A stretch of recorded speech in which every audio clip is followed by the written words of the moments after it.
We all know how, or at least we all know what we have to do to help Ukraine to win the war, because we see that the determination of the country and of the nation to fight back for its sovereignty and territorial integrity is there.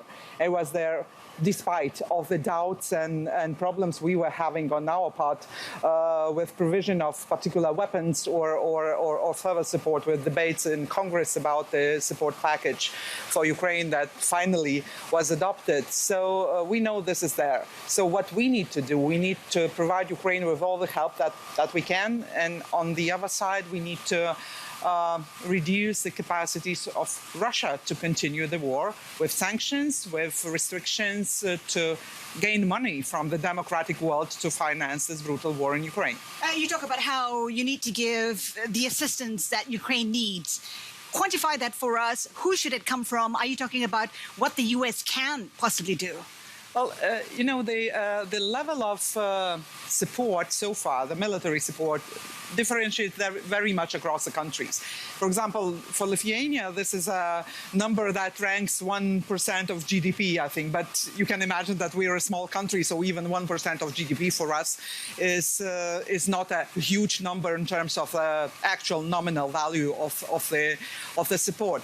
Then, when we compare what other countries are doing in terms of their capacity, so in terms of their GDPs, the ratios would be significantly lower. So there were different calculations saying that if everybody is providing at least 0.25 or 0.5% of their GDP in the democratic world, then that would do a very big difference to what it is there. Because now it looks like smaller countries tend, of course, and this is natural because the ratio, it is a ratio that is calculated based on the value of ammunition or weapons to the country's GDP.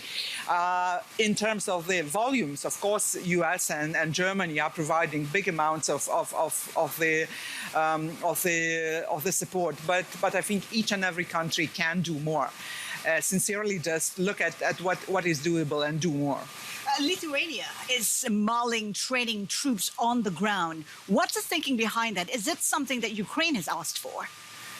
Well, this is a long-standing exercise where we train the Ukrainian soldiers. We've trained them before this invasion, and this is a long-lasting cooperation between our military forces and Ukrainian military forces. And we train them in the third countries. We train them in Lithuania. If need may be, we would train them also in Ukraine in partnership with other countries who would be willing to do so. At this point in time, how are you assessing the prospects of a win for Ukraine? Again, it depends, I think, largely on us. The war has gone on way longer than people anticipated. We're into the third year. Yeah, because along the way, we are in the third year of this invasion. Along the way, there were more than needed episodes of hesitation in democratic world about whether we can provide, whether Ukraine can withstand this. We were never in doubt. We were always certain that Ukraine will fight back, and all that we need to do is to provide Ukraine with all the support that is there. But of course, the capacities, the capabilities of smaller countries are significantly smaller than those of the bigger countries. And it took quite a while for countries to think, can we provide a long range? Can we provide the heavy vehicles? Can we provide this? Can we provide that? Will Ukraine be able to defend itself? And we see it is able. In the third year of this invasion, they are still standing and holding the line. So I think it's our moral duty to do what we can. And this directly depends on us.